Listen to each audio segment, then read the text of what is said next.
Now, there are kids that are totally traumatized, but Mm. I think there also is a very definite biological defect. And one of the reasons why I got interested in the University of Illinois mouse is because that explained something that was biologically different, that it had this hyped up response.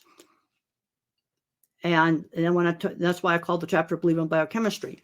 Mm. And yeah, there are some individuals that definitely were traumatized, but I think there's others where it's hyped up nervous system. And when I took the medication, I'm going, oh man, better living through chemistry. That's the old DuPont slogan, DuPont and better living through chemistry. It was kind of a shock. I mean, I was hunting for deep, dark psychological secrets that just sort of weren't there. Now, there are some individuals that are really traumatized. There's some very bad upbringing stuff, drug addicted parents or something bad like that. And being bullied was horrible.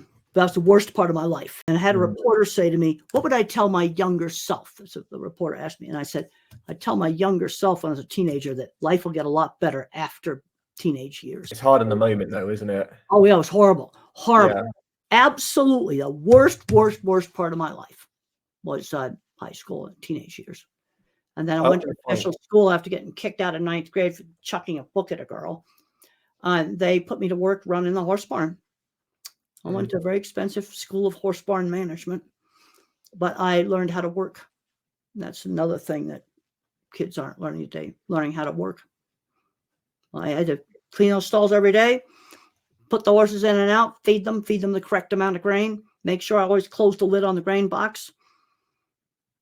Because if you forget to close the lid on the grain box, you can have a dead horse.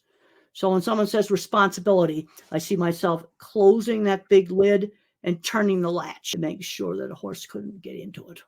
It really did seem that your mum was your champion, like throughout. Well, and definitely was, yeah, definitely.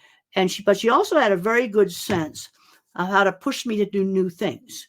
Because when I was afraid to go to my aunt's ranch, the choice wasn't not going. 1 week or all summer was the choice.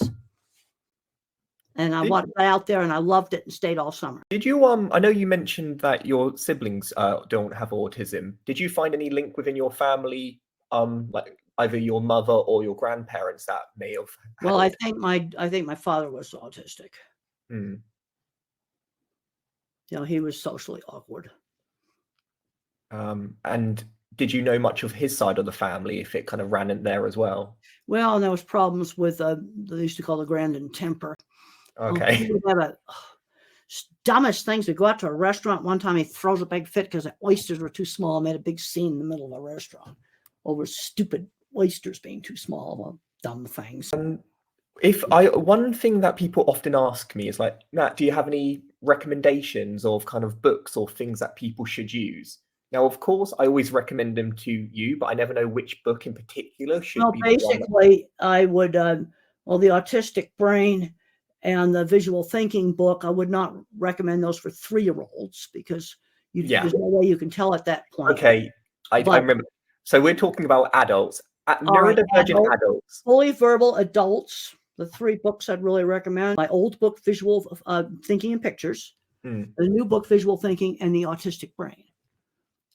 But then I have some other books that if you're having relationship issues, you might want to look at the Unwritten Social Rules. It was Sean Barron. And the thing that's interesting about that book is Sean and I were the same on a lot of things, but he was more social emotional than I was. There's interesting differences there.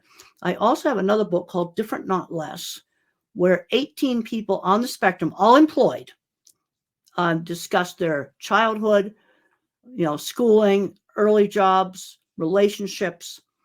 And I learned a lot as the editor of that book. Those are some of the books. And then I've got, I have a book called Autism and Education. It's a little tiny small book that I recommend for parents of 3-year-olds. Because then, you give them a big, thick book. They go, this little book, Autism and Education, it's got kind of a gray cover. You got a 3-year-old that's not talking. that gives the parents the things they need to know. Early intervention, that's super important. The other books would be for older kids and adults.